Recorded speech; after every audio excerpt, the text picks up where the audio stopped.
Olá, eu sou o Luís Val, estou no Castelo de Bragança para conhecer o artesanato de Tozé Val.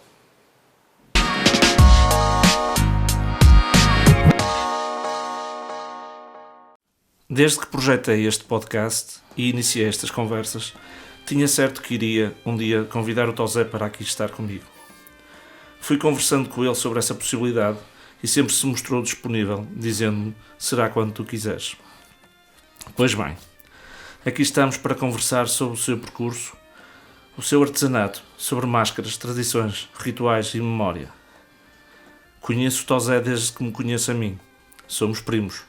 A espaços e ao longo de toda a meninice e juventude, brincamos juntos. Armamos ratoeiras para os pássaros. Levamos a cria para os lameiros. Fomos a festas e a bailaricos juntos. Enfim, crescemos juntos e conheço desde o primeiro momento a sua arte de trabalhar a madeira. O Tozé Val é artesão. Tem 51 anos, nasceu, cresceu e vive em Vila Boa, no concelho de Vinhais. Diz que desde cedo teve muito jeito para os trabalhos manuais, mas só aos 18 anos fez a primeira máscara. Depois, aos 19 anos, expôs pela primeira vez o seu artesanato, numa feira do fumeiro de Vinhais, e aí vendeu a sua primeira máscara. Desde então, são inúmeras as suas participações em feiras e certames de artesanato por todo o país e pela vizinha Espanha. Em 2002, abriu um espaço comercial no centro histórico da cidade de Bragança, onde expunha e comercializava o seu trabalho, enquanto mantinha o seu emprego no lar paroquial de Vila Boa, onde esteve até 2020. Nesse ano, decidiu deixar esse emprego e dedicar-se em exclusividade ao seu artesanato. O Tozé, para além de artesão, tem 2 filhos, ou melhor, uma filha e um filho, jovens adultos, estudantes e que colaboram com o pai, seja na arte de trabalhar a madeira, como é o caso do filho, que já segue as pisadas do pai, seja na loja que mantém em Bragança. Mas o Tozé é também um agente cultural, um dinamizador local das atividades culturais e recreativas da sua aldeia e concelho. É presidente da Associação Cultural e Desportiva de Vila Boa, organiza e dinamiza o grupo de máscaras locais, sendo o grande responsável pelo conhecimento e reconhecimento local, regional, nacional e até internacional desta peculiar mascarada. Foi o principal responsável pelo ressurgimento da festa do Entrudo em Vila Boa, ritual vetusto e que na aldeia se perde na memória dos mais velhos, mas que por várias razões perdeu fulgor alguns no final do século XX, tendo há cerca de 15, 20 anos, e devido em grande medida à iniciativa do Tozé, ressuscitado e se transformado num momento de referência para os locais e para quem visita a região. Segundo suas palavras, desde miúdo que participa no Entrudo, vestindo-se de marafono ou vestindo-se o fato de máscara. Esta conversa, gravada durante o mês de fevereiro de 2026 e que foi publicada no início do mês de março, aconteceu propositadamente no mês do Entrudo. E tal como em anos anteriores, a festa em Vila Boa é tremenda e eu também lá estive e registrei alguns momentos que mais à frente partilharei. Olá, Tozé. Olá, bom dia. Obrigado por teres aceitado o convite para esta conversa e por me receberes naquilo que são os teus espaços de criação e fruição. Fiz uma pequena apresentação tua. Faltou dizer alguma coisa? Não, assim, são aquelas as máscaras ou as festas do nosso interior de Portugal e principalmente as nossas locais são aquilo que me corre no sangue um bocadinho, porque as vivi desde pequenino, aprendi com os mais velhos, com os meus avós, com os meus tios, com os primos, e então são aquelas coisas que estão comigo e que espero perpetuá-las, e eu, enquanto puder, também participarei, porque o mais importante não é lembrar, é participar. Isso é muito bom para nós todos. Nasceste e cresceste em Vila Boa. Que memórias guardas dessa tua meninice aqui na aldeia? Assim, Vila Boa, a minha terra, assim, hoje é um misto de memórias, nostalgia, de crença e continuar a fazer que aquela terra seja aquilo que é Vila Boa, acima de tudo. A nostalgia vem desde as pessoas que nos viram crescer e que já vimos desaparecer, e que muitas delas deixaram histórias, deixaram-nos uma série de coisas que nós todos nos lembramos, até recordamos com saudade, e até às vezes com risada, porque eram histórias verdadeiras que nos faziam bem. Nem que seja nos copos, nem que seja nas adegas, seja naquilo que for. Aquela Vila Boa, para mim, é a melhor terra do mundo, naturalmente. Havia muitas crianças e jovens na aldeia nesse tempo. Sim, ainda, pronto, eu sou do tempo, já se pode dizer assim, que eu fiz o ensino primário em Vila Boa e a telescola. Que estamos já na longínqua, começa a ser, custa dizer isso, mas é a realidade, década de 80, foi que eu entrei em 1980, entrei para a primária, para a primeira classe, e fiz o segundo ano, hoje denominado o sexto ano, na telescola em Vila Boa, e éramos, assim, se calhar, nos 2 períodos de escola, uns 40 ou 50 miúdos na escola. Só de Vila Boa. Só de Vila Boa, que não havia mais ninguém, ou de vez em quando podia aparecer o filho de alguma professora, mas era só gente de Vila Boa. Havia vida, uma vida diferente do que há hoje.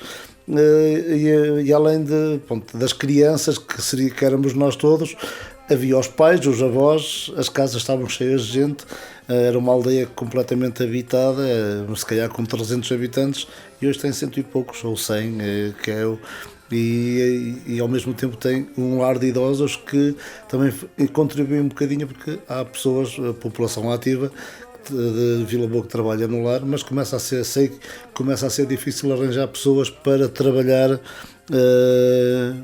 localmente, para trabalhar na instituição, porque não há gente jovem. Estudaste, como disseste, na telescola em Vila Boa. A maior parte das pessoas hoje em dia não tem essa memória. Se calhar nem sabe o que é isso. A telescola era a escola pela televisão. Tivemos um pouco isso agora na pandemia. Sim, é um bocadinho, mas assim, os da minha geração já tínhamos tido a escola à distância. A telescola, o que acontecia era, não havia tantos canais como há hoje, mas toda a gente, mesmo em casa, era obrigado a assistir à escola, porque no Canal 1, a partir das 2 da tarde até às 5:30 da tarde, a programação a programação era a telescola. Toda a gente podia aprender a falar francês, porque era a única língua que era obrigatória na escola. Era francês, português, estudos sociais, história e matemática. Eram as disciplinas. O recreio era para a ginástica, para nos sujarmos todos. Depois foste para Vinhais estudar? Não.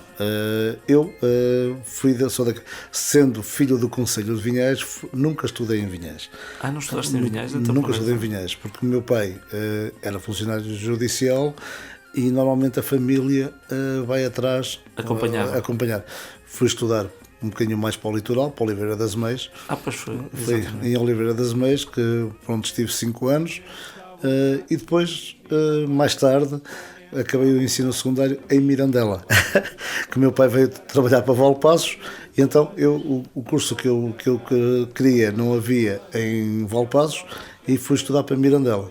Foi onde eu fiz o 12º ano, e depois, por opção, não segui para o ensino superior, comecei a trabalhar e depois já que fui à tropa. Era isso que eu ia... Quer dizer, nunca foi hipótese de tirar um curso superior? Assim, na altura ainda fiz as provas da PGA, as provas da Geral de Acesso, ainda fiz. Sei que tive 7 a matemática e 11 a física. Podia ter ingressado em qualquer escola de ensino superior, quase nas engenharias a nível nacional, mas eu, por opção, disse: não quero estudar, antes quero trabalhar, e foi nesse período também foi coincidido quando eu comecei a fazer máscaras, um bocadinho isso. Vamos lá, como é que aparece na tua vida o artesanato? Naquilo que foi a arte de trabalhar essencialmente a madeira, que é aquilo que... Sim, assim, eu comecei a fazer máscaras por culpa de um teimoso entre aspas, que está aqui à minha frente, o Luís Val, meu primo, que ele estava a fazer antropologia no ensino superior, e por qualquer motivo precisava de uma máscara para um trabalho de escola, e pediu-me: Tosé, faz-me uma máscara. Eu disse, tanto insistiu comigo, e eu lembro quando roubou-me uma peça de ardósia que eu tinha feito na escola, e na altura, pronto, então vou-te fazer uma máscara. Foi esta a máscara? Possivelmente foi a primeira Já não te máscara. lembras? Sim, lembro. Foi a primeira máscara, que é uma máscara. É a máscara mais importante, mas se calhar a mais feinha que eu fiz até hoje, mas pronto. Mas foi a mais importante, que na altura foi aquela que fiz, com os poucos utensílios que tinha um formão do meu avô e um martelo, e surgiu isso, com uma casca de quase um castanheiro, sempre o castanheiro, e surgiu a primeira máscara que eu fiz há 33 anos atrás. Tenho-a religiosamente guardada em casa. E está aqui uma peça única, original. Do museu já. Do museu. Muito bem. Fica aqui. E foi aí que surgiu o começar a fazer máscaras. Depois, na altura, lembro-me que surgiu em 93 a possibilidade de fazer a Feira do Fumeiro, também convidado por um primo falecido, António Afonso, que me disse: Tosé, queres ir fazer a Feira do Fumeiro de Vinhais? E eu fui, e também foi nessa feira que eu fiz a primeira venda, também por uma figura conhecida do nosso concelho, que entusiasmou-me, claro que sim, na visita que fizeram à inauguração da feira. O presidente da Câmara Municipal da altura, o engenheiro José Carlos Taveira, com um filho da terra, que na altura seria deputado, o Armando Vara. E disse: olha, está aqui um jovem da terra que faz máscaras, está agora a começar. E ele disse: vou comprar uma máscara. E comprou.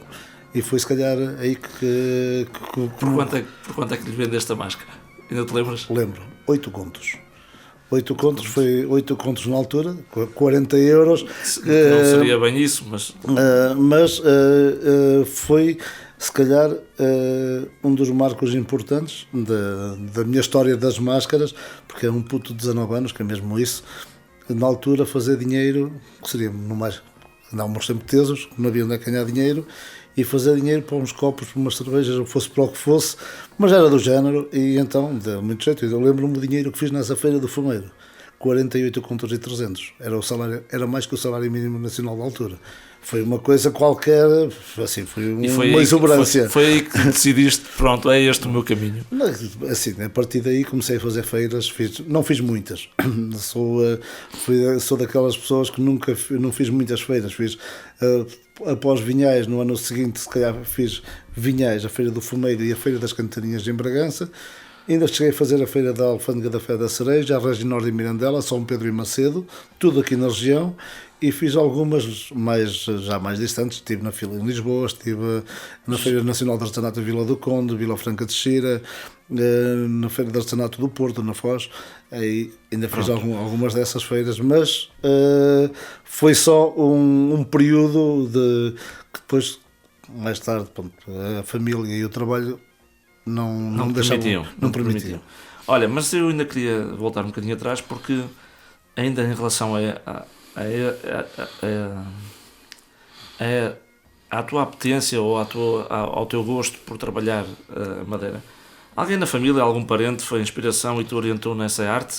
É que eu relembro o teu avô evangelista, que era um homem habilidoso, fazia cestas, não é? Cestaria, bricolagens, desenrascava-se em várias artes. Sim, possivelmente puxarei um bocadinho ao lado da família do meu avô materno, que tinha vários o meu avô evangelista, que tu referizaste, tinha 2 ou 3 irmãos, o Léo, que fez instrumentos musicais, a Rebeca, um violino, o Luciano fazia móveis, mas nunca ninguém, também se calhar por necessidade, nunca ninguém se dedicou a este tipo de atividade. E é tipo de fazer máscaras, faziam outros tipos de coisas utilitárias. O meu avô evangelista sempre teve muito jeito para trabalhos manuais, fazia tudo, o que precisava fazia, mas era mais na cestaria, nunca envergou por fazer máscaras, tal. Não precisavam, não se comercializavam, e depois, se calhar na altura que se podiam comercializar mais tarde, a idade também já não permitiu, pronto, e e vi o Neto e as primeiras ferramentas que eu utilizei eram dele, vi o Neto fazer e se calhar viu com gosto, porque eu lembro-me quando me via vender uma máscara, principalmente quando há pessoas que iam à aldeia à procura de máscaras, riam-se-lhe as orelhas, porque de um pau fazer dinheiro, pronto, que isso é aquilo que, e principalmente paus de castanheiro que nós nem utilizamos para queimar, antes pelo contrário, Nem a lenha, nem a lenha. E então ele via vender um pau e primeiro por contos e mais tarde ainda, felizmente tive os meus avós, os 4, até uma idade já agradável, já bem entrados acima dos 80 anos todos, e então eles viam vender uma máscara por 10 contos, 15 contos, 5 contos, fosse o que fosse, e ainda por cima eram vizinhos, os meus 4 avós, então era aquela situação que eles viam e riam-se. Como é que é possível um pau dar dinheiro? Pronto. Olha, que tipo de artesanato fazias nesses primeiros tempos? Assim, máscaras só fazia máscaras e continuo a fazer só máscaras, mas pouco colocava, além de... Eram máscaras só, que seria para usar. Mais tarde comecei a criar, pondo máscaras noutras peças, que eu digo sempre, eu não invento nada, porque as coisas já estavam inventadas, porque já existia o porta-lápis, que é esta peça que está aqui, pronto, foi uma das primeiras peças que eu criei. Depois foi o porta-chaves, que é esta pequenina que está aqui. Mais tarde os magnéticos. Depois comecei a colocar máscaras em tudo. Não, mas nesse tempo então era só, nesses primeiros tempos era só máscaras. E bengalas também. E bengalas. E utilizava, já disseste, apenas o castanheiro? Assim, nas máscaras, sim. Só assim que parecesse um tronco engraçado é que podia utilizar outro madeira. Que outras madeiras? Assim, o nosso sardão, o carrasco e o carvalho, pronto, que era também aquela madeira que nós temos ali mais abundância. E o engraçado também mais tarde, mesmo quase no início que comecei a fazer máscaras, mas passado meia dúzia de anos, se calhar, o engraçado também as pessoas viam uma raiz, vamos levá-la para o Tosé. Então, fosse o que fosse, que achavam tinha fornecedores. Ainda hoje tenho, que o engraçado é isso, que há algumas pessoas que veem um pau com nós e com muitos galhos. Tosé, está ali um sítio qualquer onde está um pau deste, ou até me o trazem para casa. Entretanto, abres uma primeira loja que não é esta, também no centro histórico. Correu bem essa experiência? Assim, numa primeira fase sim, mas tal como as aldeias, os centros históricos das cidades começaram a ficar desertos, e aqui em Bragança coincidiu também ao mesmo tempo com tirarem a praça municipal, o mercado municipal para a praça, quando chamamos a praça, mudaram-na de sítio e as pessoas começaram a fugir um bocadinho do centro. E eu até em 2012, porque foi em 2002 que abri a loja, em 2012 ponderei cessar a atividade e surgiu, vi para este espaço aqui, desde novo espaço. Portanto, mais tarde mudaste para aqui, para esta loja. É maior, com melhor localização, pelo menos estamos dentro das muralhas do Castelo de Bragança. Sim. Portanto, à partida estás mais bem localizado, certo? Em termos turísticos. E aqui uma pessoa consegue perceber do turismo que vai aparecendo, principalmente do exterior que vai vindo, e mudei para o Castelo, que não me arrependo. No início de 2013, fevereiro, foi quando mudei, no fim de 2012, fechei a loja no centro histórico, junto da Praça da Sé e na Rua Direita, e mudei aqui para o Castelo em fevereiro de 2013, que até hoje, graças a Deus, tem estado a correr bem. Olha, e este espaço é suficiente para expor o teu e o resto do artesanato que tens aqui à venda?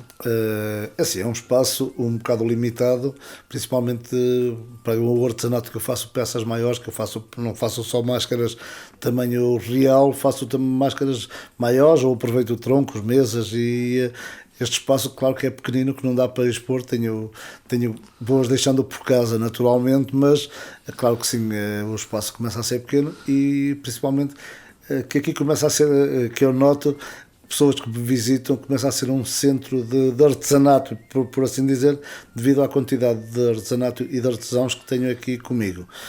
Quem são essa esses artesãos que tens aqui à venda? É assim, tenho artesanato. Pronto, vou começar do meu filho, máscaras do meu filho, do Edson, e depois tenho de outros artesãos, do Beto Leal, que é aqui de Bragança, da Sofia Pombás, que é de Pudense, estou a olhar do Sr. Adérito de Tordo na Chama, do Friki, do Cláudio de Varge, estou a olhar do Sr. João Alonso de Barcelos, que se faz réplicas, mas esses já são em cerâmica. E depois tens figurado, não é? Tenho muito figurado de Barcelos, que pronto, tenho a família Ramalho, que é do António Ramalho, que é bisneto da Rosa, que é uma referência do figurado de Barcelos, Mina Galos, Carlos Dias, Conceição Dias, Nelson Oliveira, a família Pias, também tenho Eduardo José Pias, e depois tenho outra pessoa para mim muito importante, tenho aqui, e infelizmente ela não tem podido fazer muito, mas tenho aqui algum artesanato de uma pessoa que me diz muito, que é a minha esposa, a Sónia, muito figurado, muito também ligado à temática dos caretos, que é mais uma daquelas que entrou na família e, como tem jeito, foi convidada a fazer caretos, máscaras, naturalmente. E é aquilo que eu vou tendo aqui. Olha, e do teu artesanato, daquilo que é a tua produção, qual é o artigo que tem maior procura e mais saída? Assim, eu, a partir de um certo período, entre aspas, especializei-me de fazer coisas que aquilo que as pessoas procuram, principalmente colecionadores. Então estamos a falar coisas pequeninas. O magnético, o ímã, esta máscara é aquela que se vende mais, é a coisa que se vende mais, tal como os porta-chaves, as canetas, que mais tarde fiz, os lápis, depois faço pins, faço alfinetes para o cabelo, ganchos para o cabelo, alfinetes daqueles. Sim, mas isso é o que tu fazes, mas o que é que as pessoas procuram mais? Qual é o produto que tu vendes mais? Os ímãs e as máscaras. Porque as máscaras, por incrível que pareça, que os preços muitas vezes não são apetecíveis, mas são muito solicitadas, felizmente. Quanto é que pode custar uma máscara tua? Assim, eu tenho o preço de turista, que é aquela de lembrança, posso dizer assim, que é na ronda dos 15 até aos 25 euros, que são de madeira. E depois, máscaras? Sim. E depois tenho os tamanhos reais, que aquelas a partir daquelas que nós usamos, os máscaras usamos, que já são essas máscaras, são sempre a partir de 60 euros, 60 para cima sempre. E uma máscara pode chegar a custar centenas de euros. Qual foi a máscara mais cara que já vendeste? Sim, foi uma máscara que foi vendida por turistas holandeses por 1000 euros. Que me lembro, foi essa máscara e uma outra por uma loja que já foi extinta, que era para Lisboa também, a Santos Ofícios, foi uma máscara também de 1000 euros. E essa máscara tinha uma particularidade, que era uma máscara da minha altura. Fiz uma máscara desse tamanho e os senhores, o Homero e a Luísa, quando vieram, e a Zélia, que era a viúva do Zeca Afonso, vieram a Vila Boa, apareceram em Vila Boa, eu vi-os lá, que eu não sabia quem eram, viram aquela máscara, vamos levá-la. E levaram, e pagaram 1000 euros na altura, que foi não foi 1000 euros, na altura foi 200 contos. E dos outros artesãos, o que é mais procurado daquilo que tens aqui? Assim, presépios. Assim, o figurado presépios, todos os artesãos que trabalham principalmente a cerâmica e a pedra, que tenho um artesão que trabalha com um artesão aqui de Bragança que faz alguns artigos em pedra de sabão. O presépio é a peça mais solicitada, porque há imensos colecionadores de presépios e quando vem algo diferente, tal como nós cegamos-nos ou quando vemos alguma coisa que gostamos, eles não é bem cegar, mas gostam e querem comprar uma coisa diferente que não tem na coleção e levam. Mas pronto, são essas, será o presépio aquilo que eu vendo mais. Olha, nós mais logo iremos visitar a tua oficina, que fica na aldeia, portanto ainda longe da loja. Como é que consegues conciliar a produção, ou seja, o tempo que dedicas à construção das peças e o facto da loja aqui ter as portas abertas? Eu, na época mais baixa a nível de turismo, normalmente eu nunca estou sem fazer nada na loja, porque estou atrás do balcão e estou a fazer as miniaturas, os porta-chaves, os ímãs, as canetas, trago tudo pré-preparado da aldeia, da oficina, e estou sempre a trabalhar, a fazer coisas mais pequenas. Quando aparece algum cliente, até gosta de ver trabalhar, estou a trabalhar e vou produzindo. Normalmente, à quarta e quinta a loja está fechada e eu vou para a oficina a produzir máscaras, principalmente, e depois, como é uma empresa um bocadinho além, pronto, é uma empresa única de uma pessoa só, mas como tenho família e peço-lhe Toda a gente ajuda. Colabora, umas vezes o meu pai, outras vezes a minha esposa, outras vezes os meus filhos, vêm para aqui para a loja quando podem, também quando lhe permitem, vão vindo para aqui e eu vou para a oficina, principalmente naquela altura que preciso produzir mais, que está a coincidir agora na época do Carnaval e da Feira do Fumeiro de Vinhais. E referiste a época baixa. Qual é a época baixa aqui do turismo? Do turismo, é assim, há um período que é o mês de novembro, dezembro, janeiro, fevereiro. São a época mais baixa. É a época mais baixa e ao mesmo é a época mais baixa. Também há aqueles picos. Naquele período dos Santos vem a gente. Depois, naqueles feriados, se coincidirem com segunda-feira ou terça-feira de dezembro também, normalmente vêm principalmente espanhóis. Depois há o período a seguir ao Natal até aos Reis, também coincide muito um bocado com a vizinha Espanha, que tem um período de férias ou de descanso, ou nem toda a gente trabalha. Também há bastante turismo, e não só estrangeiro, também muito turismo português, que está num crescendo.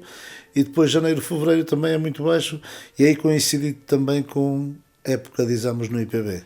E os estudantes, uns não estão, ou estão a estudar, também têm que estudar, não é só borga, e então têm que estudar e saem menos e nota-se menos gente na cidade. Olha, quem são os teus principais clientes aqui na loja? Turistas, habitantes daqui, espanhóis?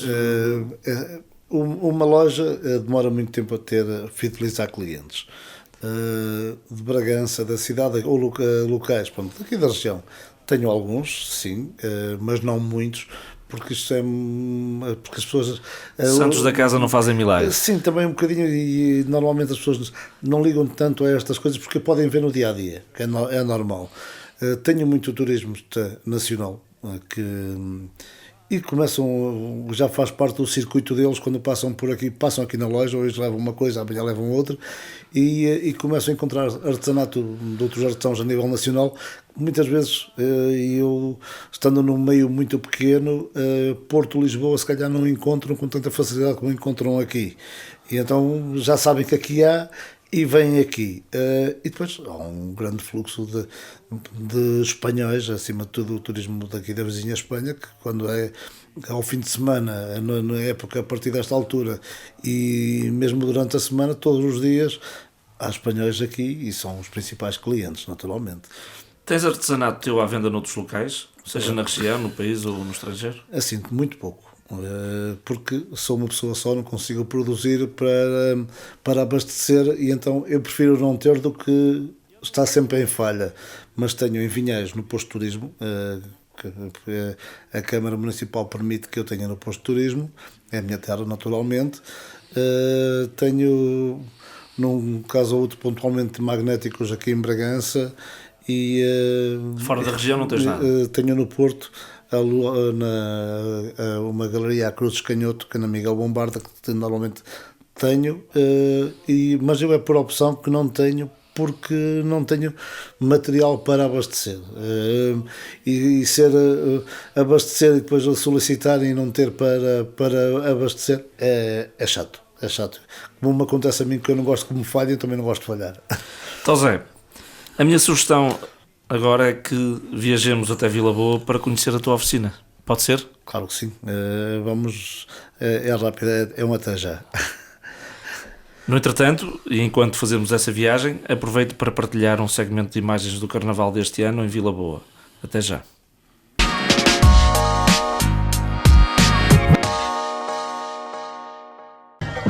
Sejam bem-vindos a Vila Boa. início do desfile do Intrudo. Estamos agora a começar e está a ficar muito animado.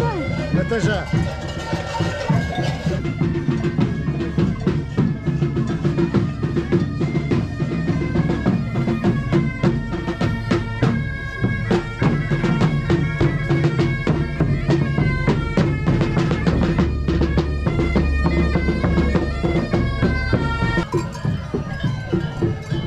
Vamos!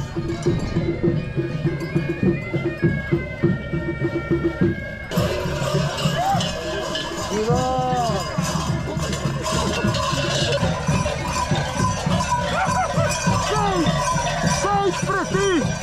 Seis! És o maior! É sempre.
Já estamos em Vila Boa e na oficina do artesão Tosé Val.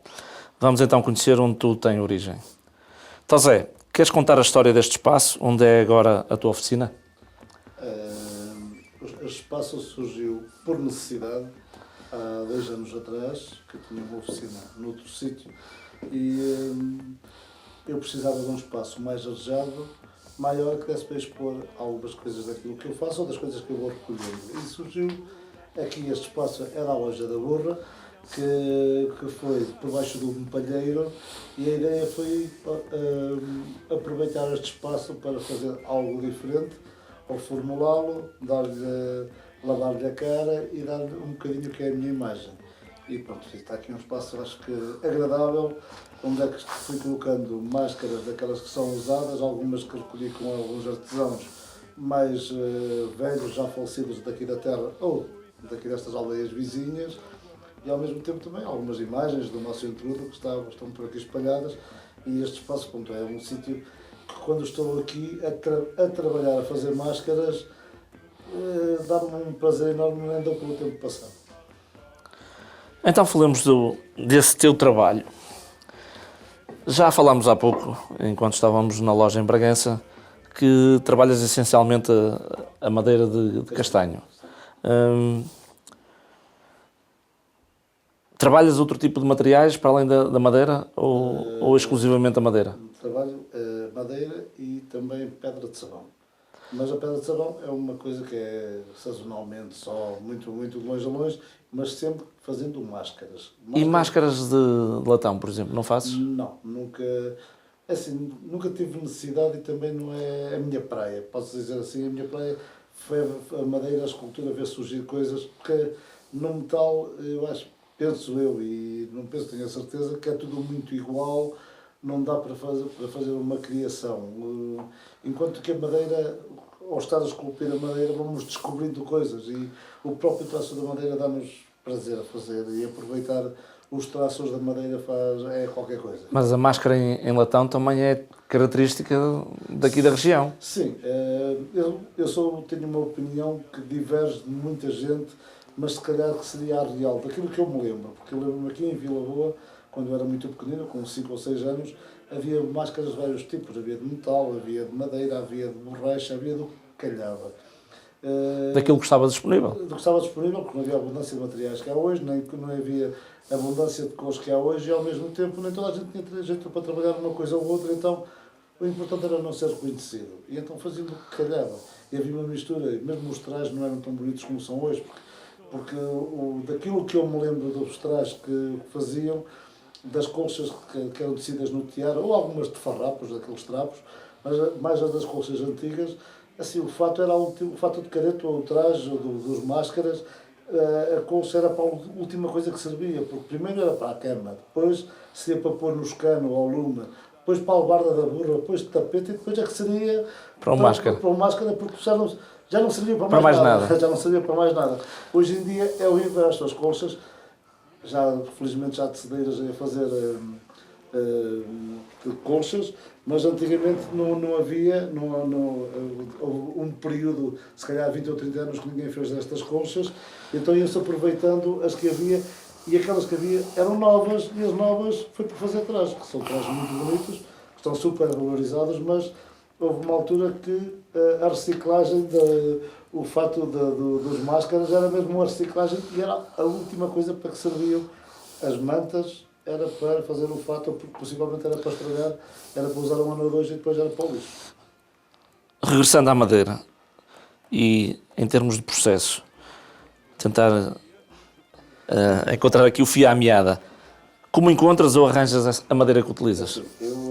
A madeira que utilizo, normalmente castanheira, como já falamos, serão troncos brutos, normais, que eu normalmente aproveito de canos de castanheiro que caem, ou ao podar castanheiros, que eu encontro e vejo que serão bons para trabalhar. A experiência também já faz um bocadinho, e olho para um tronco e vejo, vou dar uma machadada, já vejo que será uma madeira mais mola, mais dura, e aproveito esses troncos. E depois, é um processo simples, para mim é simples, mas a primeira fase é cortá-lo em pedaços e depois parti-lo a meio, já está aqui, agora é este. E portanto isso seria para duas máscaras, esse pedaço? Ser para duas máscaras. E a partir de agora é tirar a casca, a parte exterior, com a rachada.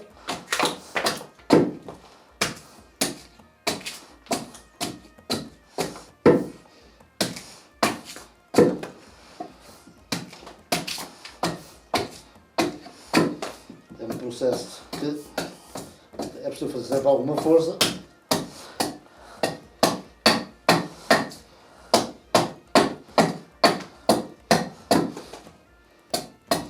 Barulhento e suja bastante. Certo.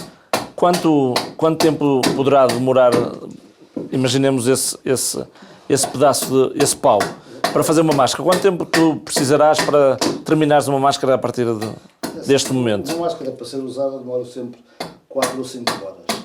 Eu agora já faço máscaras há 33 anos, mas numa fase inicial demorava um dia ou dois, e se calhar ao fim do dia a máscara não servia para nada, porque podia acontecer isso, enquanto que agora, a experiência também faz um bocadinho que as coisas surjam de uma forma melhor.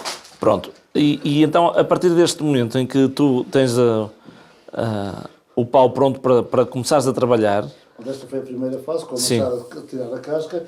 A partir de agora começo a utilizar outras ferramentas de corte. O maço é sempre está sempre o apoio.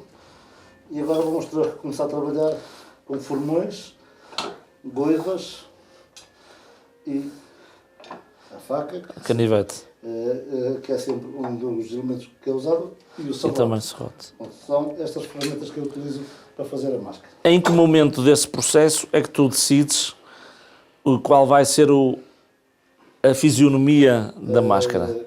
É logo à partida que tu decides o que é que queres fazer? Normalmente tenho sempre uma ideia, mas eu nunca desenho nada e ela vai surgindo. Ao começar a esculpir, a escavar, na madeira, depois a madeira... É que decides. E a madeira manda, porque ela é ela que nos guia. Porque às vezes nós queremos fazer uma coisa, mas a madeira não dá.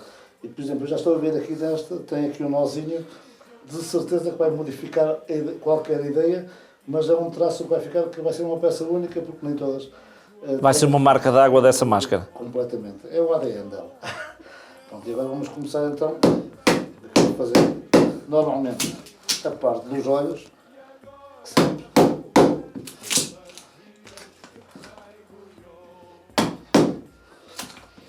Que é um processo para mim, neste momento já é muito simples, mas numa fase inicial é o cabo dos trabalhos.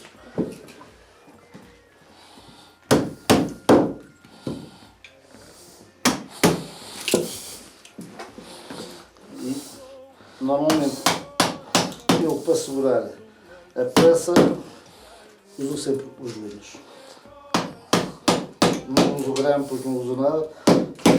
Esta face. Agora vou utilizar o serrote para cortar uma parte do nariz.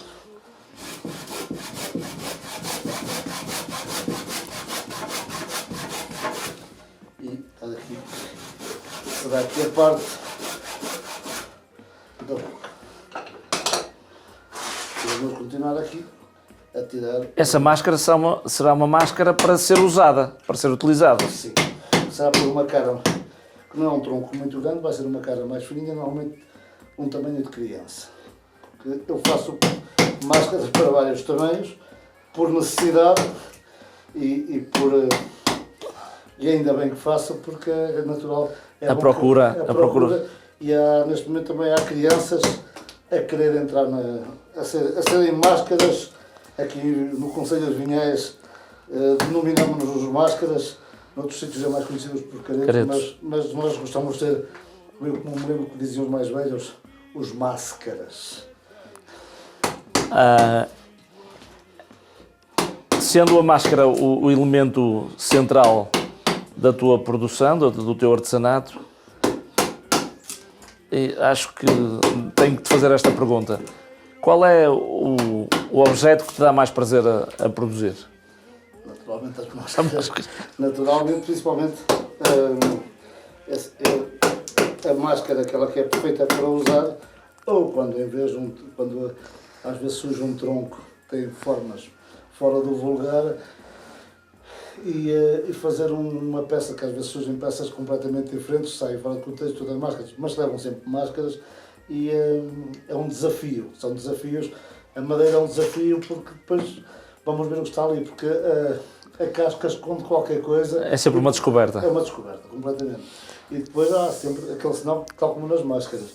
Nós estamos com uma ideia muito inicial, e isto é madeira, uma lascazinha modifica completamente a ideia inicial.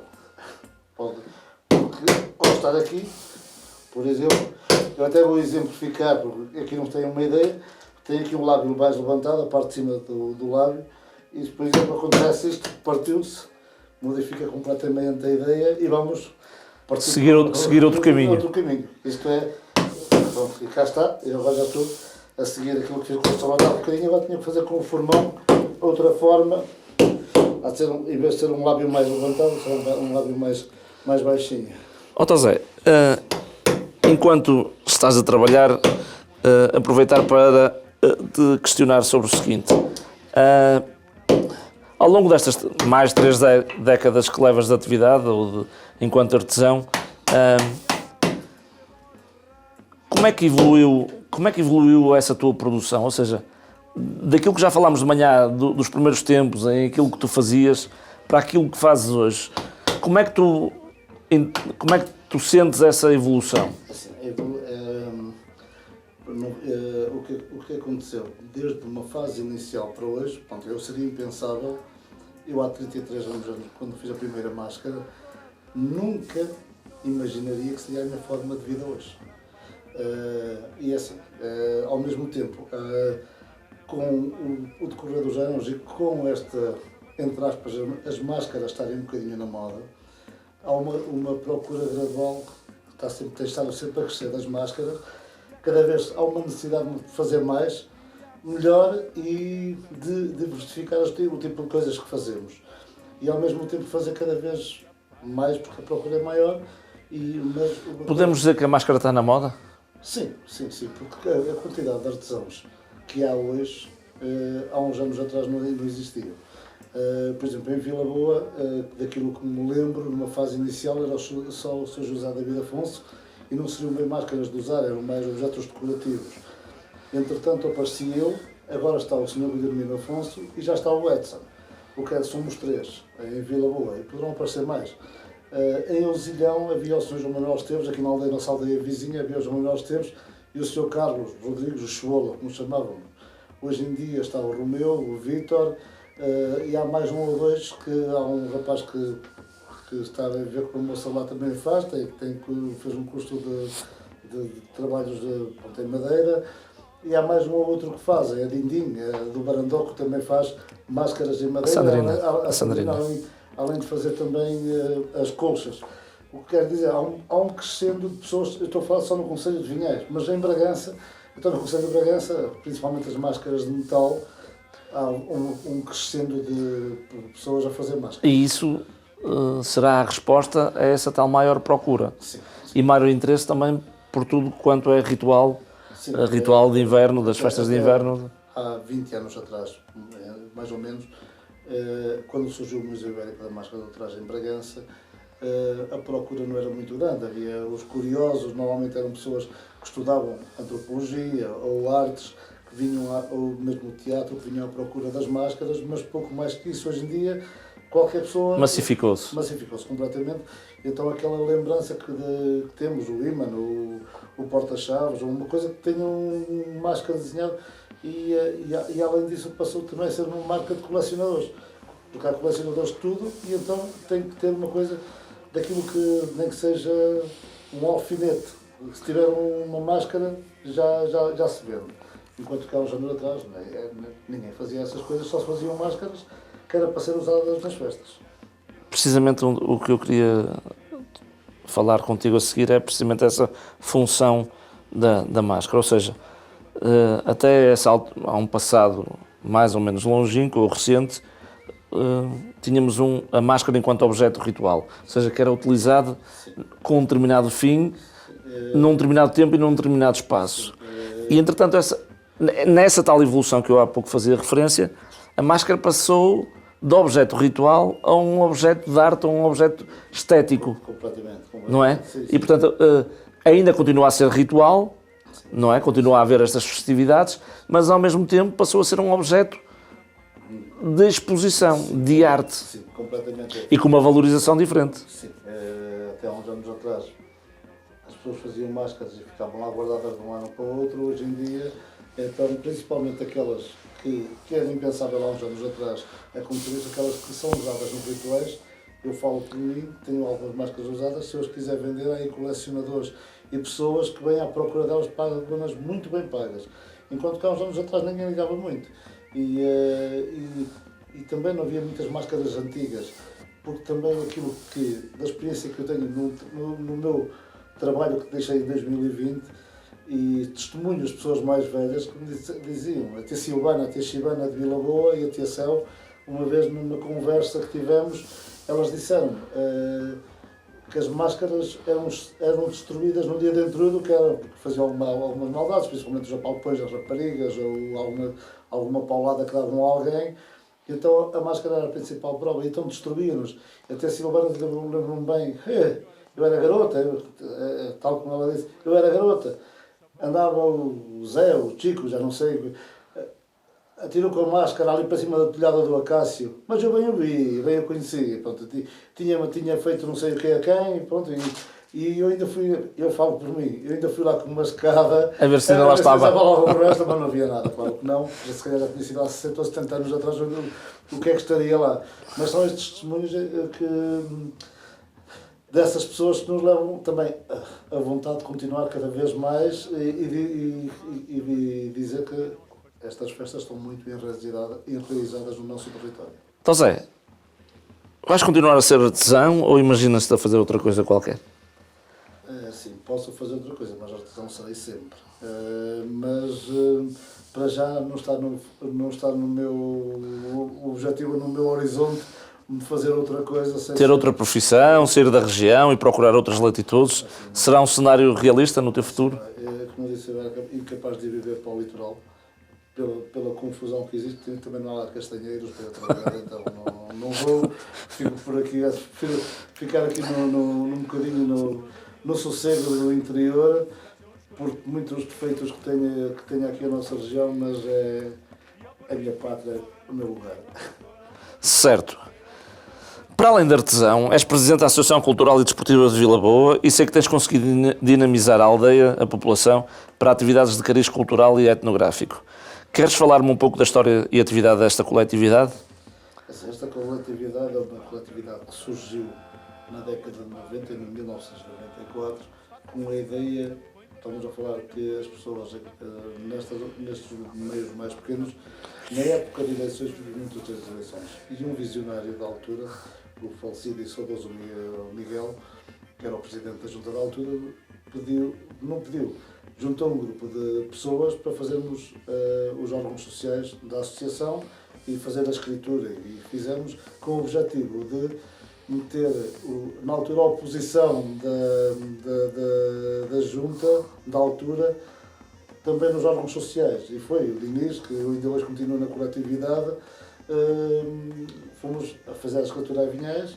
E o objetivo foi um bocadinho esse, e numa fase inicial, estamos a falar daquela fase, aquela vontade, aquela novidade, foi muito bom, fizemos uma pista de motocross, continuou-se com o enduro, fazíamos várias atividades, muito, mesmo futebol, torneios que houve, muito, associação desportiva e cultural, muito desporto, acima de tudo o desporto, cultural nem tanto, porque aqui a parte das pessoas que gostam no nosso meio, não tanto cultural, mais a parte recreativa, mas também faz parte, a parte recreativa também faz parte da cultura do nosso povo.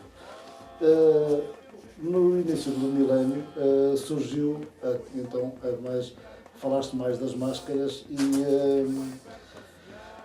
estiveram outras pessoas, que não fui só eu que estive na associação, estiveram outras pessoas nas direções, mas sempre as máscaras do carnaval foi um dos focos sempre, mas também um bocadinho também essa parte recreativa, e não só, porque Vila Boa, uma terra do meio rural, se calhar foi a primeira associação que teve um jornal. Na altura, o Sardão, que foi um sucesso, foi um orgulho das pessoas da terra, em que uma pessoa que era o presidente na altura, da associação, que trabalhou nisso bastante, e depois surgiram outras pessoas à frente da associação, tomaram outro rumo, até que a uma certa altura voltei a ficar eu também à frente da associação, porque isto são ciclos, normalmente são repetitivos. Vêm uns, saem uns, voltam os que estavam atrás, isto é um bocadinho isso. Até um certo momento que tivemos que olhar para esta parte dos máscaras, dos caretos, de uma forma mais, até quase profissional, entre aspas, devido à solicitação para saídas para fora, o carnaval, o crescer do carnaval, a solicitação também um bocadinho das pessoas que nos visitam acima de tudo e também entrou um bocadinho no sentido que até há uns anos atrás Vila Boa não tinha gaiteiros. Entraram os gaiteiros, e temos gaiteiros em Vila Boa, felizmente, que também é bom. Ao mesmo tempo também tentar, agora mais recentemente, no Carnaval, além do entrudo dos máscaras, fazer mais algo diferente. Também a parte cultural, peças de teatro que já aconteceram, música, principalmente na noite anterior, para quê? Para mostrarmos presentes que não somos só a parte recreativa ou a parte dos máscaras, temos muito mais para oferecer. Por falares em máscaras, também és o responsável pelo grupo de máscaras de Vila Boa e tens conseguido divulgá-lo não só em Portugal como também no estrangeiro. Por onde é que têm andado as máscaras de Vila Boa? Assim, nós já estivemos em vários sítios, vários pontos de vários países. O lugar mais longe que tivemos foi no Japão, em Aichi 2005, na Expo 2005, Aichi. Estivemos no Carnaval de Nice em 2010. Madeira Açores também já estivemos. Aqui ao lado de Espanha, desde León, Zamora, Astorga, e já estivemos também por aí fora, Ourense, lugares muito próximos aqui de Castelo Leão e Galiza, que são aqui os lugares mais próximos. E tem festas parecidas com as nossas, somos regularmente convidados. Também já estivemos, e a nível nacional, norte a sul do país, desde Trás-os-Montes ao Algarve, já estivemos em todo o lado. Nota-se um interesse crescente, até das novas gerações, principalmente dos filhos da terra, não é? Por estes rituais, que se traduz numa adesão e participação nas atuações e no próprio intrudo. E nos últimos anos temos assistido a esse número crescente de participantes.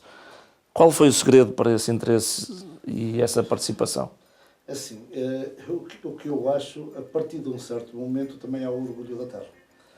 E se calhar foi um bocadinho isso. O tornar-se cada vez mais conhecido.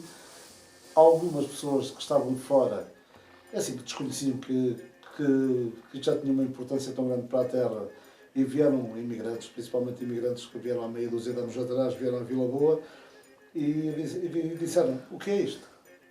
Nós nunca vimos Vila Boa assim. E a partir desse ano começaram a vir nessa altura. E passaram a palavra. E isso é muito bom, porque ver filhos da terra, netos e bisnetos da terra, nesta altura, a deixarem, e não virem só no Natal, na Páscoa e no verão, e virem no intrudo, assim, eu falo como uma das pessoas que, porque ninguém faz nada sozinho, porque isso, quando se diz, não, eu dou a cara, mas não faço nada sozinho, nunca fiz nada sozinho. Há uma série de pessoas que têm trabalhado... Que estão envolvidas, não é? Estão envolvidas, e é um orgulho, e é muito bom ver, quando vejo miúdos que até há um ano ou dois a ligação à terra era virem ver os bisavós, ou virem cá, passar cá aqui a terra dos meus pais ou dos meus avós, e agora querem vir, assim, eu falo, agora vou falar abertamente, o teu filho, o Rodrigo, veio o ano passado e agora, acho que, segundo me disseste... Vou ter que vir sempre. Que Sim. Há 15 dias que não falam noutra coisa. Como outros, o mais pequenino, o máscara mais pequenino que nós temos, o Francisco, há um mês que anda vestido com traje de careto. É uma coisa... Tem 4 anos, não é? Há dias estivemos na feira a representar a Vila Boa, como sempre, na Feira da Fumaria de Vinhais. Ele lá estava a dar os saltos como o pai e como o primo. Zé, ainda mantendo a conversa no grupo de máscaras, e falaste que há cá na região mais grupos de caretos e de máscaras, qual é a tua opinião sobre aquilo que aconteceu com o grupo, com os caretos de Pudense, com a sua patrimonialização? Sim, eu sou sempre suspeito a falar sobre dos grupos concorrentes deles, não é concorrentes, é concorrência saudável, e somos um dos poucos grupos, dos 30 e poucos grupos que há de máscaras, ou de caretos, ou de festas de inverno da região, somos os poucos que saímos à luz no Carnaval. Então somos rivais mesmo, porque saímos rivais que saudável. Assim, eu não queria a responsabilidade de Pudense, dos caretos de Pudense, porque a massificação, o crescer, passarem património imaterial da Unesco, também obriga-os a agir de outra forma. E a própria aldeia, as próprias pessoas da aldeia, o que está a acontecer agora, se calhar para eles também é uma novidade. Não sabem muito bem o que está a acontecer, porque isto está a ser muito rápido. Se fosse no Porto ou Lisboa, ou numa cidade grande, era mais uma coisa. Numa aldeia pequena, do interior, será uma novidade. E Pudense tem neste caso, tem uma vantagem perante muitas aldeias. Está ao lado da A4, da autoestrada, e tem o Lago do Asilo ali ao pé, que tem estacionamento com fartura, porque senão, se fosse numa aldeia mais pequena que não tivesse as acessibilidades que tem Pudense, eu não sei o que iria ser, porque, assim, daquilo que eu tenho passado de vez em quando em Pudense, o que está a acontecer agora são opções, ou não sei se serão obrigações, que eu não gostava de ver na minha terra, mas uma pessoa tem que respeitar cada um, claro que sim, eu respeito, mas aquelas pinturas nas casas está a descaracterizar um bocadinho a aldeia, porque se fosse uma pintura ou duas num sítio característico, onde é que fazem a queima do careto, que eu sei que criassem ali os murais, era uma coisa. Agora a aldeia toda estar a ficar pintada, uma aldeia tipicamente transmontana, estar a ser colorida, porque a cor antigamente não existia nas aldeias. Existia a cal ou a pedra. E hoje em dia aquela aldeia está pintada com as cores da bandeira nacional. Eu não estou a falar mal nem pouco mais ou menos, são opções. Eu se calhar, se por acaso fosse Vila Boa tivesse sido distinguido com esse galardão, que é mesmo isso, eu se calhar, e se fosse o responsável, se calhar não seguiria esse caminho, mas cada um segue o caminho que trilha. Mas perceba aí nas tuas palavras que achas que Pudense não terá, enquanto comunidade, não terá a capacidade ou está-lhes a ser difícil dar resposta à procura que tem tido? Claro que sim, porque é assim, Pudense, eu não sei qual é o número de habitantes que tem a aldeia, mas não será muito longe de Vila Boa, porque a dimensão da aldeia não é muito maior, será muito parecido, andará abaixo dos 200 e acima dos 100 habitantes. E devido à situação geográfica também é muito privilegiada. Mas aquilo que eu tenho ouvido falar, que eu nunca estive lá, haverá lá 50 tabernas ou 50 restaurantes nestes dias, e além de outros comerciantes. Mas estamos a falar de 50 tabernas para a aldeia, mesmo em tempos idos em que as aldeias tinham 400, 500 habitantes como Vila Boa, nunca houve mais de 3 tabernas. E hoje, num dia, assim, é impossível, daquilo que contam, quando passam lá milhares e milhares de pessoas, uma população de uma aldeia rural conseguir albergar tanta gente. Claro. Também és um dos principais dinamizadores do entrudo em Vila Boa. De alguma forma este ritual sofreu uma evolução nas últimas décadas. Queres referir-te a essa evolução? Sim, a evolução, já fui falando, mas foi toda a gente fazer trajes, toda a gente começou a fazer trajes, que não havia tantos trajes na aldeia. Ao mesmo tempo, o grupo de gaiteiros surgiu, também lembro que não havia gaiteiros. Tudo o resto, depois a organização, que antigamente não era nada organizado, hoje tem que se organizar. Era espontâneo. Era espontâneo. Hoje em dia, apesar de ter ainda alguma espontaneidade, sim, mas já tem que ser minimamente organizado, porque já vem muita gente de fora também, é o custo do reconhecimento, já vem pessoas de fora para ver o carnaval e temos também ter a arte, o gosto dos montanos de bem receber, então temos que receber bem as pessoas. E não criamos tabernas nem pouco mais ou menos, mas tentamos que os espaços sejam agradáveis para as pessoas, todas as pessoas que vêm a Vila Boa e no ritual, na volta que damos à aldeia, que abrimos as adegas, todas as pessoas são convidadas a entrar nas adegas sem pagar nada, antes pelo contrário, o importante é que se venham para divertir, brincar ao ventrudo, que não venham só para assistir, o importante é que venham, que se divirtam e que pensem em voltar a seguir. Mas a própria ronda pelas adegas é uma inovação, porque isso tenho essa memória, até há uns anos atrás, assim, as adegas que se abriam era para os máscaras sim. poderem tirar a máscara e beberem e refrescarem-se e beberem um copo. A ideia surgiu, foi há uns 10 anos atrás, mais ou menos, que eu sou do tempo que nos mascarávamos, andávamos aí à adega do Laxinho, à adega do Ribeiro, à adega do Eto, à adega do Chico, e íamos lá beber um copo e acabavam os filmes, não havia a quantidade de pessoas que há hoje na rua. Mas o que aconteceu nas nossas aldeias, infelizmente, houve uma desertificação da aldeia. E com a procura de pessoas que têm vindo ao nosso carnaval, pensamos, não fui só eu que pensei em conversa, temos que tentar mudar isto, pôr um bocadinho como era antiga e entrar em adegas, porque senão damos a volta à aldeia bem a hora e acabou o entrudo. Então temos que fazer render o peixe. E foi o que aconteceu. Depois, no primeiro ano abrimos 3 ou 4 adegas, foi a minha, a do Diniz, foi a do Costinha e foi o pátio do Tio Léo do Duque. Foram as primeiras 4 que se abriram, correu bem. Depois no ano seguinte já surgiu do Abílio e do Nuno, depois agora já fomos, depois uma vez fomos à Trapa, correr os bairros da aldeia também faz parte, Ao fim do segundo, terceiro ano diz, isto está a ficar engraçado, se calhar temos que continuar, e continuamos. E para fazer lembrar um bocadinho os pontos onde parávamos, os naturais da terra também têm um bocadinho isso.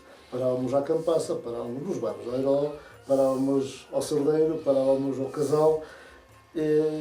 Se não acontecesse isso, não parávamos em lado nenhum. Então surgiu essa ideia e acho que correu bem, e quem tem vindo acho que tem testemunhado e tem gostado. Por falar em pessoas que vêm, esse número tem vindo a crescer nos últimos anos. Estamos a falar de centenas ou mesmo de milhares de pessoas que já visitam Vila Boa na altura do Carnaval.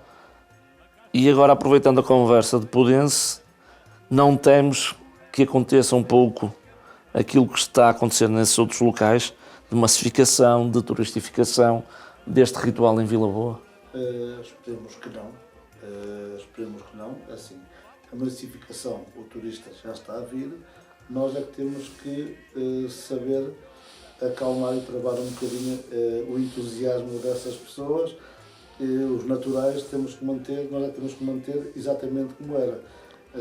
Fora do recinto da festa, por assim dizer, criar espaço, claro que sim, um restaurante, esse espaço, mas sempre fora do recinto, fora da aldeia, para as pessoas virem e serem bem recebidas, naturalmente, mas a aldeia tem que estar livre para os verdadeiros foliões, que são os máscaras, os marafonos e as madamas e os gaiteiros, porque senão perde-se a essência, porque se formos criar aqui no meio da aldeia, sem ser o café ou a taberna, que haja pessoas locais, se formos criar tabernas ou restaurantes por aí fora, começa-se a massificar e nós espero bem que isso não aconteça. Outra das características deste entrudo em Vila Boa, e acho que também é responsabilidade tua, é o facto de tu fazeres questão de que todas aquelas pessoas que querem participar, enquanto marafone, enquanto madama e principalmente enquanto máscara, tu, dentro daquilo que são as capacidades do material que tens, tu proporcionas essa experiência às pessoas que sejam ou não sejam daqui da aldeia. Sim, eu tenho tentado passar a palavra mesmo. Eu, quando pergunto, o Carnaval entrou em Vila Boa, quando é tal, na data e tal, então podemos, mas vai para participar, podes ir mascarada daquilo que quiseres. Se tu tiveres atrás de máscara, vai de mascarada daquilo que quiseres, porque eu lembro-me que há uma fotografia muito curiosa do livro Folia, que foi um dos grandes impulsionadores também do nosso Carnaval, do fotógrafo Egídio Santos. Há uma fotografia onde é que aparece um máscara, um miúdo vestido de máscara e outro de super-homem, ou Spider-Man, seja o que for. E isso a mim faz-me ir ao meu início quando me mascarava. Faz-me ir muito ao início, porquê? Porque eu lembro-me, na década de 80, eu andava vestido de máscara e aparecia aí o filho de alguma professora vestido de professor ou de alguém com um fato de super-homem ou de Homem-Aranha e eu, aquele artista tem o fato daqueles, eu tinha que andar vestido de máscara. Tu querias andar também de super-homem? Sim, claro, era uma coisa moderna. Na televisão, moderno. E agora é completamente o inverso, agora tudo mudou e toda a gente quer andar vestido de máscara. Então, quando aparece aqui alguém vestido daquilo que for, e se for de super-herói, daqueles do nosso tempo, a mim faz-me regredir há uns anos atrás, e são fatos curiosos, é um contraste muito, mas que sempre existiu. Não seria em tanta abundância como é hoje, porque hoje em dia uma pessoa há imensas lojas onde é que nós podemos adquirir, ou até podemos comprar online hoje em dia, porque há essa facilidade, enquanto que antigamente apareciam por acaso na feira. Sim. Por exemplo, eu tenho uma máscara que está aqui atrás de mim, uma de borracha vermelha que está ali de um diabo, que me foi oferecida pelo meu avô evangelista em 1987 na Feira do Fumeiro de Vinhais, num tendeiro que estava lá a vender coisas e tinha uma máscara. E o meu avô queria-me comprar se calhar um trator, um brinquedo qualquer, que é aquela máscara. E hoje em dia já muitas pessoas me disseram, porque está tudo massificado nesse sentido, esta máscara é dos chineses, assim, até pode ser chinesa, mas o meu avô, se calhar, quando ele me comprou em 1987, nunca tinha visto um chinês à frente. E só os jovens heróis Shaolin, que eram japoneses, até que nós vimos na televisão, porque se calhar nunca tinha visto. E essa máscara assim, já está ali, já tem quase 40 anos e é uma máscara que eu guardo religiosamente. Está aqui misturada com estas todas, uma máscara de borracha. Porque para mim tem um valor sentimental acima de tudo mais, mas é uma máscara. O objetivo das máscaras é serem feias, é muito feio. Então, Zé, como é que perspectivas o futuro do Entrugel em Vila Boa? Assim, o futuro, eu só espero futuramente, e daqui a muitos anos, eu espero que andar ainda muitos, mas futuramente espero que se mantenha com as raízes bem vincadas, enterradas. Claro que há uma evolução de tudo, como tem acontecido em todos os ramos, mas será que vai haver uma evolução, como as raparigas não se mascaravam, aqui agora já se mascaram, de máscaras, de caretos, mas esperemos que se mantenha um bocadinho com as raízes, que a tradição não fuja muito daquilo que sempre foi, e para termos uma origem, para termos uma essência, porque se perdermos a essência, perdemos tudo, e isso espero bem que se mantenha, os vindouros, aqueles que vierem mais tarde, que mantenham, e hoje há muitos registros, já há muita coisa escrita que vão olhando para o que está escrito e para aquilo que está filmado, para aquilo que está gravado, e que tenham um orgulho da terra como era há 50, 60, 70, 100 anos atrás. Escolheste Galandum Galandaina para acompanhar a nossa conversa, porquê? Porque, primeiro, há vários fatores porque eu escolho os Galandum Galandaina. São amigos pessoais, os músicos, o Paulo e os irmãos Meirinhos, mas não é só por serem amigos pessoais, é uma música que nos identifica, é a nossa transmontana, um bocadinho uma mistura de música transmontana, gaita, com a música daqui da Galiza e ao mesmo tempo mirandesa, mas é nossa, é transmontana. Eu acho que algumas letras deles são muito a história de Trás-os-Montes e das festas de inverno, que eles também têm o orgulho de ter em algumas músicas mesmo máscaras e caretos, e é um bocadinho isso, porque eu me identifico e quando em vez eu estou a ouvir Galandum, se não estou a ver ao vivo, tenho orgulho, e também não é só, ao mesmo tempo, há outra coisa que quando vemos uns músicos, a quantidade de instrumentos musicais que aparecem em palco, tradicionais mesmo, desde as flautas, desde as sarroncas, desde das sanfonas, desde gaitas, bombos, tambores, uma série de instrumentos ferrinhos, porque são instrumentos, muitos deles são instrumentos de percussão que nós todos sabemos tocar assim, mas tem muito que se liga. E eles, principalmente o Paulo Meirinhos, é o construtor de quase todos os instrumentos. Eu conheço pessoalmente, então é um bocadinho, conheço e tenho alguma relação até de amizade, então é um bocadinho por causa disso assim, porque é que gosto de ser Galandum? Porque se eu gosto, se me identifico com eles e sou amigo deles, assim, claro que é a música que eu gosto, que eu acompanho, e é um bocadinho a música de inverno. Muito bem. Então, Zé, agradeço-te muito por me receberes, pela disponibilidade e por partilhares um pouco daquilo que é a tua vida. Muito obrigado. Obrigado eu e volto a ser. Tal como referi no início desta conversa, terminaremos este episódio com algumas imagens do Intro de 2026 em Vila Boa. Imagens recolhidas por mim e que procuram ilustrar a festa que aqui acontece. Relembro-vos ainda que regressaremos em breve com novos convidados e outros temas. Muito obrigado.